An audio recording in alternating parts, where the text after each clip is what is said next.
His Excellency Dr. Abdullah, the CEO of Afghanistan, Her Excellency the First Lady, Ministers Hakimi and Atmar, Ambassador Yamamoto, ladies and gentlemen, ambassadors, ministers, distinguished guests, distinguished colleagues, friends, fellow citizens. It's my great pleasure to welcome you to Kabul for today's senior official meetings. Our country and our people are honored by your presence. Today's meeting is part of a longer conversation about how the world community is partnering with the people of Afghanistan to build a better future. We acknowledge your partnership, and we are grateful that so many of you found the time to join us today for discussion. Thank you for your courage. Let us begin. In London, we presented the Self-Reliance Roadmap, which laid out how Afghanistan would build the foundations for a stable, sustainable country through a long-term process of reform and institution building. 1 year ago, we used the Brussels Ministerial Forum to turn the self-reliance approach into an operational program. It uses fiscal policy to set realistic priorities, build the country's revenue base, and turn plans for inclusive growth into a series of policy reforms and programs that bring development to the daily lives of our long-suffering people. Today, we're more than halfway through our administration. Now is the time to begin the reckoning of what has been achieved and what challenges must be overcome. Let us begin this stock-taking with a look back at where we started just 3 years ago. The National Unity Government took office in the midst of not one, but of 3 crises, each of which was a major challenge to our nation's survival.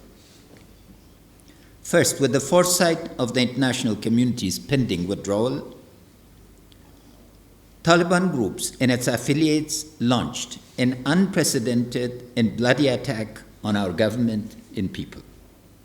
Let us not forget that thousands of innocent Afghans, children, men and women, lost their lives through attacks on civilian facilities such as schools, mosques, villages, and town centers. I and Dr. Abdullah spent too much of our first year holding babies, bodies of maimed children in hospitals covered with burns from bombs that had been deliberately aimed at ordinary villages, at football fields, at soccer fields, at volleyball fields. The assault continues. This was the year when Taliban and their backers thought they would finally seize territory and make a base. They failed in achieving any of their strategic objectives. Not one provincial center has fallen. Their cruel, indiscriminate attacks on civilians, which violate all of civilization's treaties and conventions about human rights, have achieved nothing except to steal our people's resolve to resist. The valor displayed and the sacrifice endured by our defense and security forces is an expression of our deep-rooted patriotism and our Islamic belief in the justice of our cause. We are confident that terror and violence can be rolled back and beaten. It will neither be easy nor quick, but it will most definitely happen. The economic collapse that followed withdrawal may not have been as bloody as the terrorist assault on civilians, but it had human consequences that were nearly as grave. When growth collapses from 10% to minus 2%, the result is not just a red-colored bar graph in someone's annual budget report. It means thousands of families going hungry. It means villagers who tell us that they look forward to the season when they can eat once a day instead of once every other day. It means female-headed households sinking deeper into poverty. It means young men and women seeking economic refuge, becoming prey to unscrupulous human and drug traffickers. And we had a political transition. Many in London in November 2014 doubted that the national unity government would survive. And yet today, Dr. Abdullah and myself are here speaking in a united voice on how to secure the future of Afghanistan for generations to come.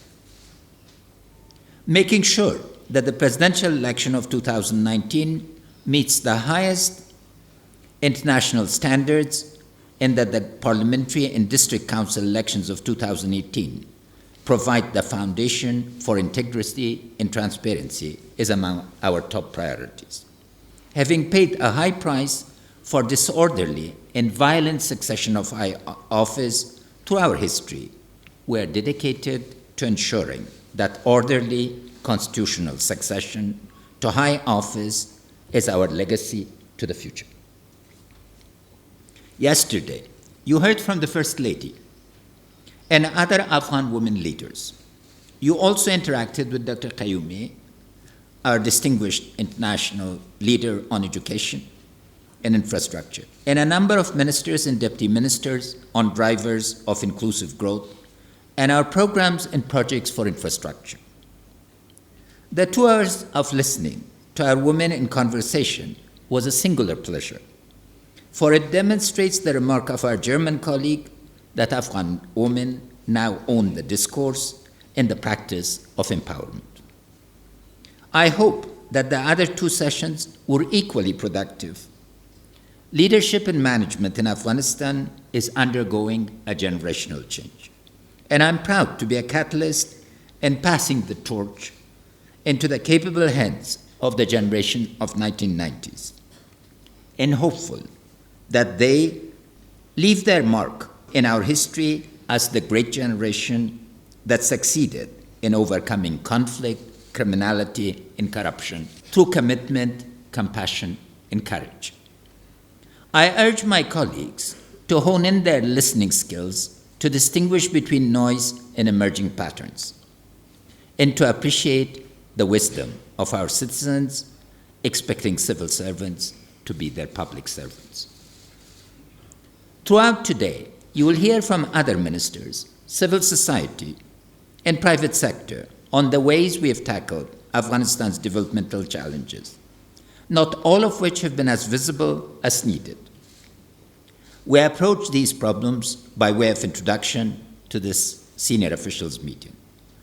First and most importantly, starting in London, we took full ownership of our problems. Securing the country, investing in rule of law, stopping corruption, building up revenue, these are our problems, not yours. Let me repeat, these are our problems, we need to solve them. Take security. Between 2002 and 2013, there were over 4,000 international troops killed, and we paid them tribute. And 1,000 more wounded. Since 2014, there have been less than 100 international fatalities.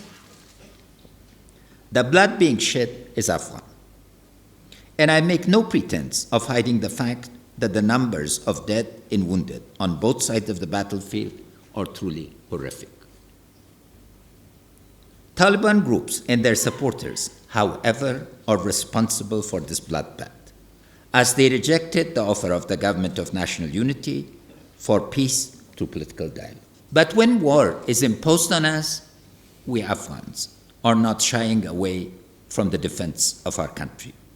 And I don't think that a single general from the international community will fail to acknowledge not just the bravery of our soldiers and officers and NCOs, but of our government's commitment to improving the quality of leadership and the ability of our security forces to defend the nation. As Commander-in-Chief, I've been privileged to visit 6 of our Army corps recently, listening and speaking to all ranks, and am proud to salute their heroism and increasing professionalism. I also acknowledge commitment and the strategic patience of our people, particularly the families of civilian victims of violence, for their dignity and dedication. We took ownership of our responsibilities to be a democratic, peaceful neighbor to the countries of our region. Afghanistan does not and never will be a sponsor of international terrorism or rely on malign non-state actors as an instrument of policy. We build bridges to our neighbors. No country in our region has tried harder to sign treaties, develop shared resources, free up trade, and promote the kind of dialogue that will turn peaceful cooperation into greater welfare and security throughout the region. And we are proud that our efforts on connectivity are paying off. Afghanistan will become a hub for regional trade and transit. Taking our partnership seriously, we work to deepen and broaden them.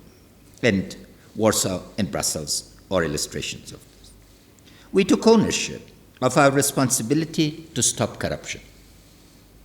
With your help, we established the Anti-Corruption Justice Center, which to date has not only tried more than 300 cases of higher-level corruption, but for the first time in Afghan history, we've sentenced in jail senior security and civilian officials who've abused the public's trust.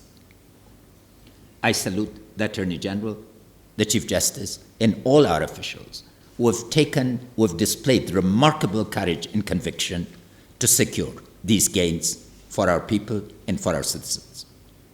To build on that first foundation of an anti-corruption program, we recently endorsed a highly pragmatic, but we believe very realistic, national anti-corruption strategy that is already being put into practice. My colleagues and I look forward to a rich and candid discussion on how to fight corruption. We are proud that our government stands behind the freedom of the press to report on corruption, on the rights of activists to demonstrate against it, and for the independence of the judiciary to prosecute and convict. Hearing about corruption pains every one of us. Our people hate it. Our young people, our women, and especially our poor, the three numerical majorities of our people hate it. I hate it. I want to assure not just you and the international community, but my colleagues and friends from the Afghan civil society and private sector, that you have our firm, unwavering backing for continued advocacy and partnership in bringing this scourge to an end. And we took ownership of our responsibility to the poor, the women, and the youth. Helping the poor is not just our constitutional and political obligation. It is the bedrock of our religion and our culture. That Afghan children go hungry, that widows of our martyrs cannot send their children to school, that farmers who worked all year then see their fruit rot in the fields. This is not your problem as donors to Afghanistan's development.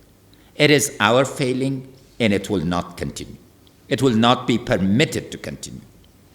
In Brussels a year ago, we announced that we would soon be launching the Citizens Charter, a national priority program to provide basic services to villages and townships across the country.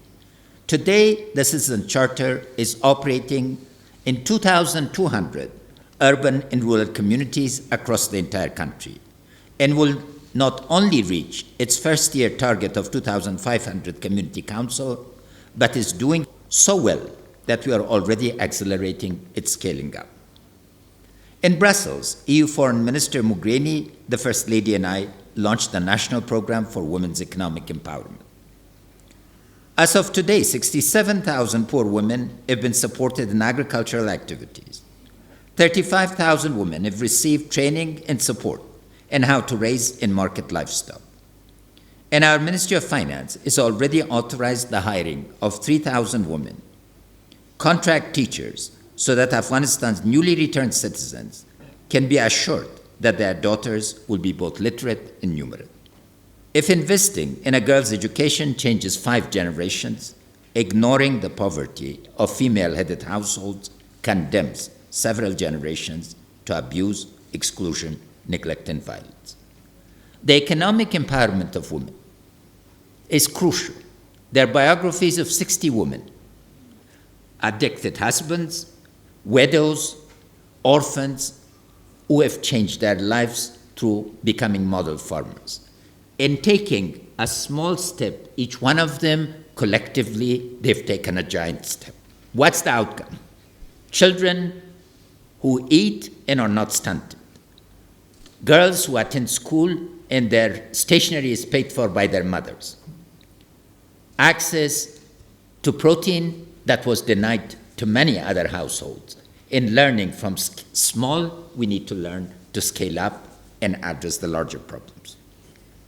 And here I cannot resist a side acknowledgement to the prowess of our amazing girls robotic team that recently visited the United States, who by themselves have been a better indicator of our success in changing this generation of girls' expectations than an entire sack of the statistics could have done.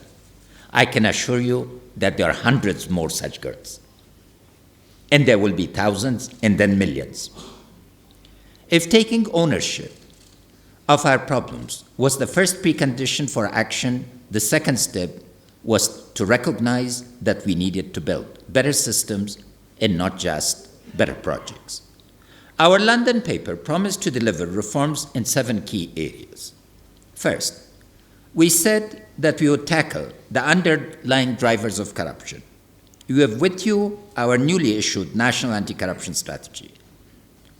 The strategy rests on 5 pillars: national leadership, security sector reform with a particular emphasis on reforming the police, improving the quality of civil service recruitment, effectively prosecuting corrupt people, and increasing our ability to oversight how money is transferred and spent.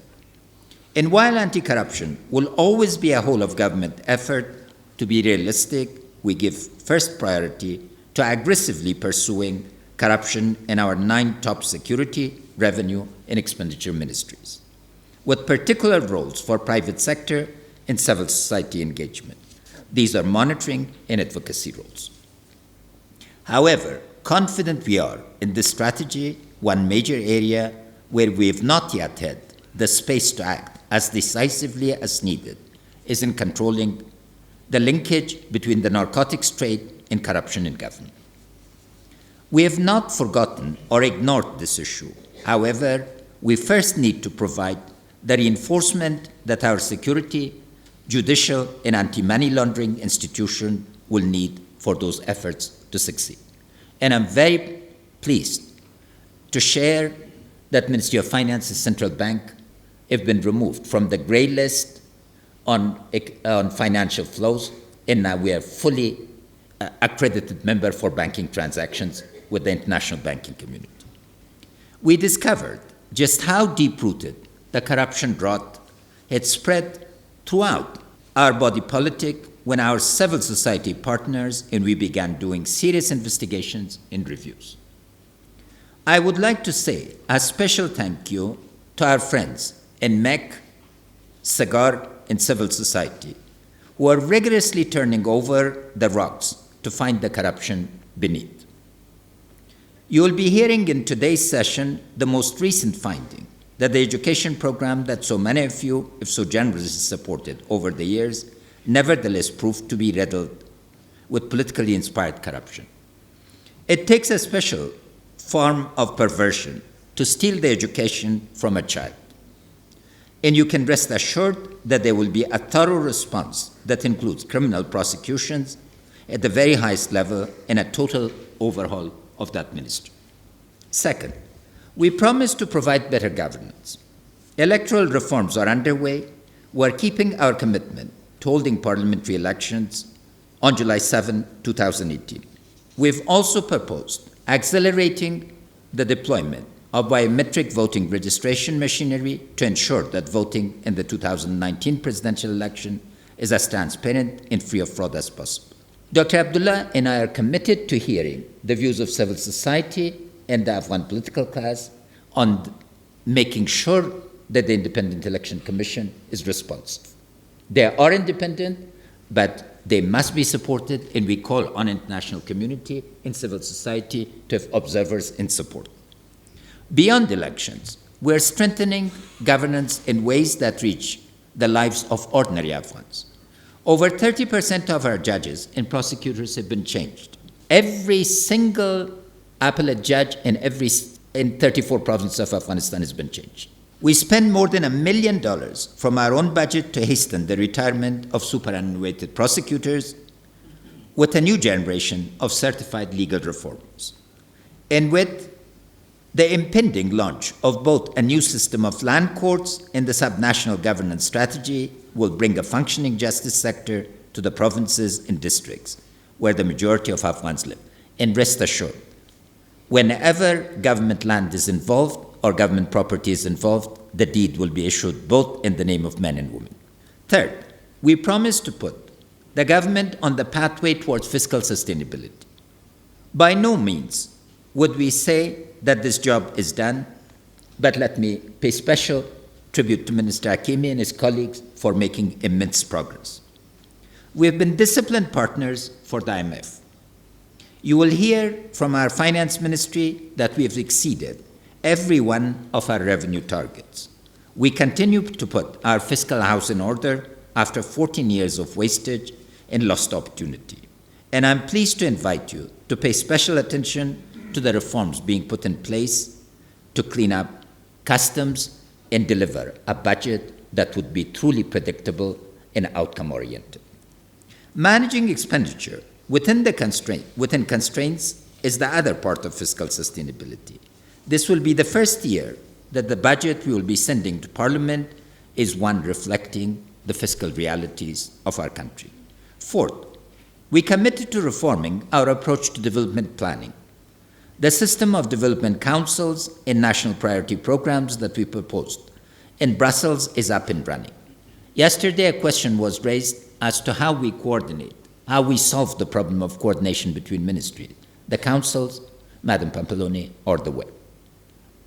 Vis-a-vis corruption, every report that makes SIGAR or any other or civil society organization comes to the High Council for Justice and Good Governance, Economic Council, series of others are there to make sure that a cross-ministry prioritization and coordination takes place. National programs for infrastructure, urban development, energy self-sufficiency through public-private partnership, and a distributed program for electricity generation, transmission, and consumer industrial use. And development services for the poor are already operational. 2018 launches are planned for national programs in subnational governance, agribusiness development, and educational reform. Fifth, we promise to unleash the power of the private sector to create jobs and drive growth. While we acknowledge the cost that conflict places on our already challenging investment climate, we are indeed making progress. We asked our private sector leaders to define the priority obstacles to private sector development. Of their 11 top constraints, we have reformed or removed 8, with actions underway to address the remaining 3.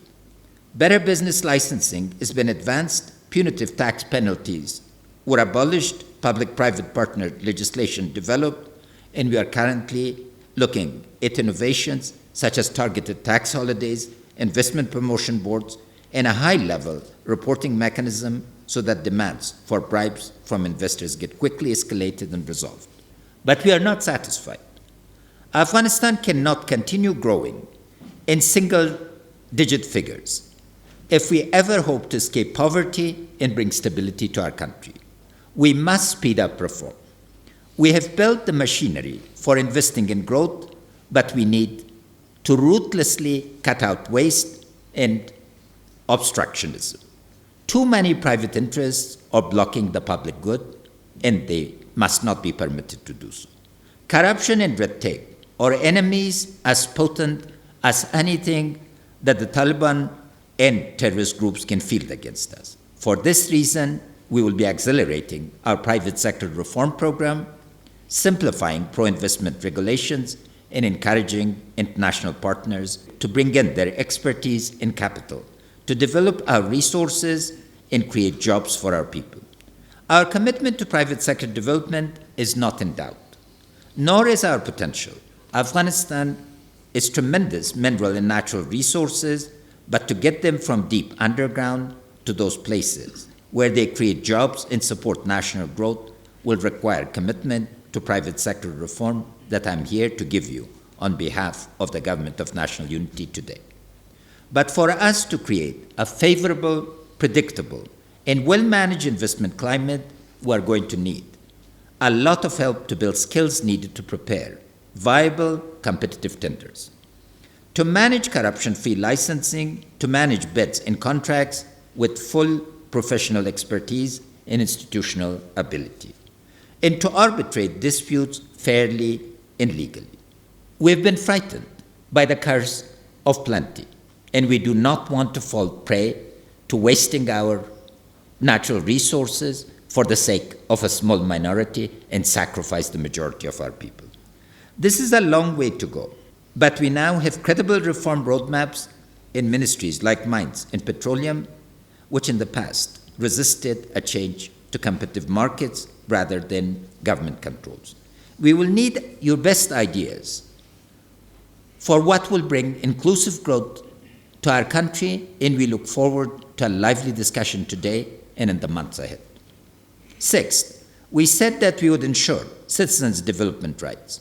I've already referred to rapid startup of the Citizen Charter, the National Program for Economic Empowerment of Women, and our work to secure poor people's land rights from land grabbing and dispossession by the powerful. Clean water, basic health, education, citizens' access to energy, rising farm productivity, access to jobs. These themes will remain front and center throughout our development strategy and plans for investment. But today, I want to single out a development event that hasn't happened. In 2015, the first of what became more than 1 million refugees from Pakistan and Iran joined another million already living in camps for the internally displaced. With all of the other challenges that our country faces, this could easily have become another international crisis. Dr. Abdullah ably led our response. Instead, Afghanistan welcomed its new citizens home with open arms. Our national unity government came together with our international partners to provide a comprehensive whole-of-community policy framework to foster integration and prevent conflict, as such large numbers of people arrived to find shelter in already poor settlements. Our government did not wait for donor support, but instead immediately hired and deployed 3,000 women teachers so that the young girls of the returnees would face as few barriers as they enrolled in schools in their new homes. Regulations that restricted their mobility and access to services, such as health or education, were either modified or abolished. Winterization programs are well advanced.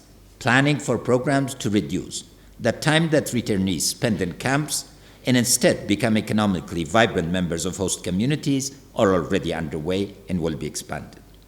Lastly, we promised to reinvent our approach to development partnership.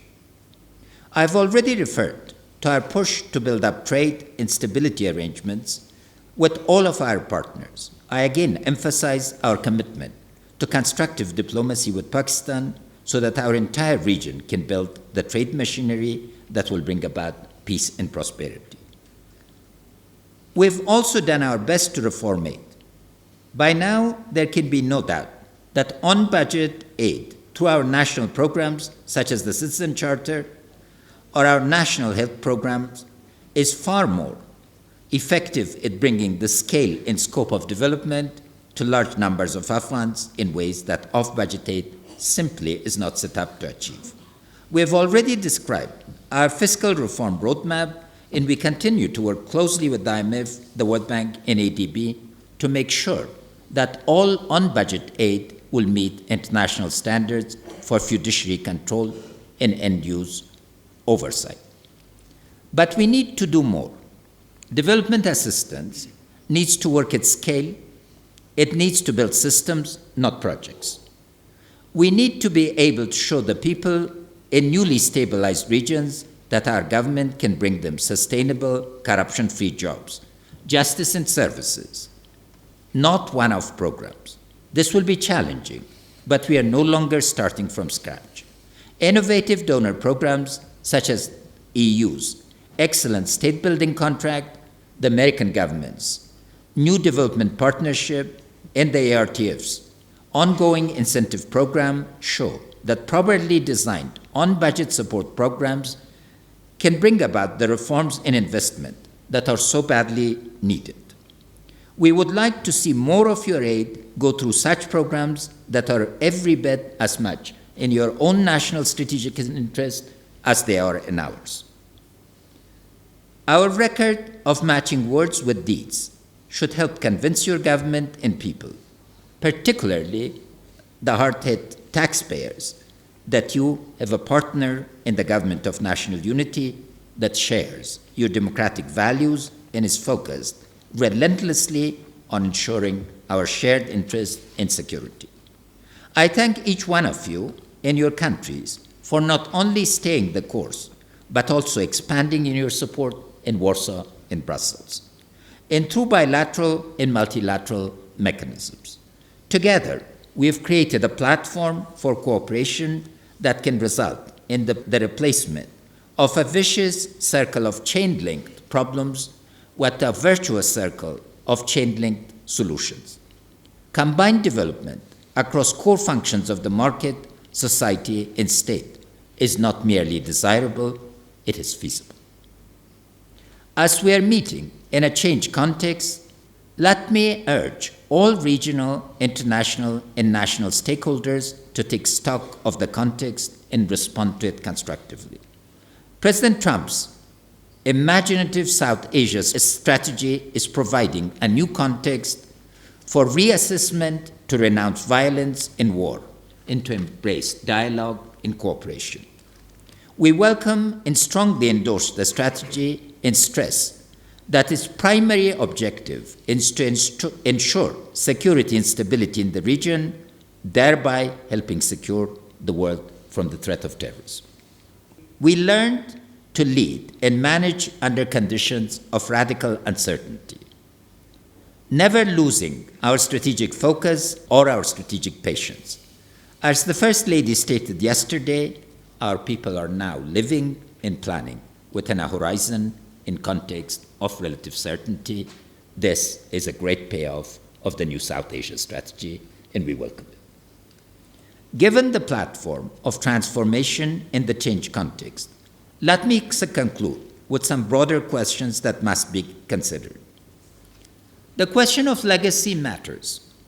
First and foremost, our 2019 election must secure a consensus that the process has been fair and people's voices have been heard and acted upon.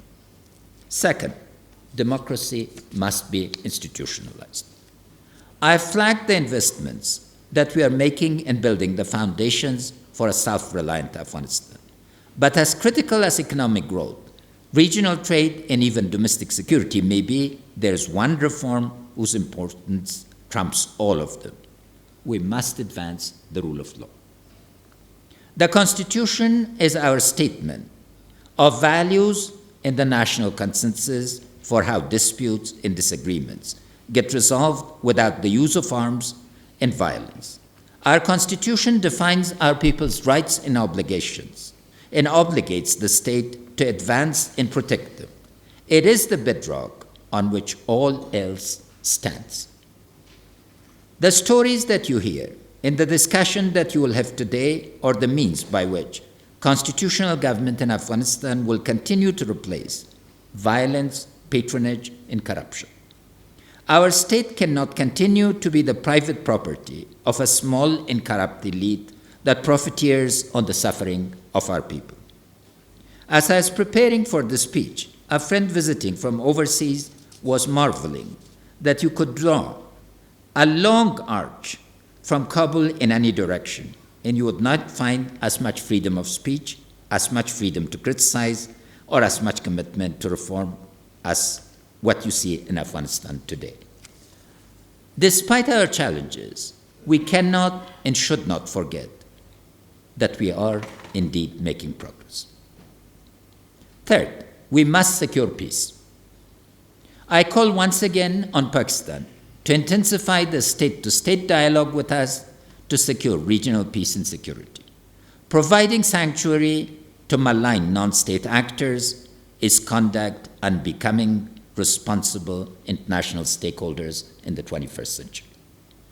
The successful peace agreement with Hizb Islami should demonstrate to Taliban groups that we have the capacity and the political will to enter and successfully conclude an intra-Afghan dialogue. Opt for love instead of war, ballots instead of bullets, and dialogue instead of destruction. Afghanistan is undergoing a generational change.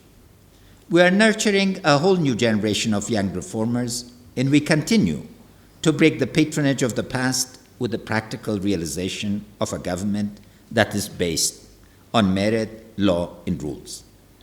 If just one of my prayers can be answered, it is this: that the next government continues to build on this foundation that our Constitution provides to make sure that the next generation of children is hope, opportunity, and the chance to never again live in violence and corruption that has been a dark cloud over so many of our lives. We've had 5 generations that have been divided. We are now looking to a generation of healing, a generation of compassion, a generation of mercy, and a generation of peace. We've made tough choices. We've fought back against terror. We've tackled the roots of power and corruption. We've challenged the distortion to our religion and culture that blocked women from school and made justice arbitrary and predatory.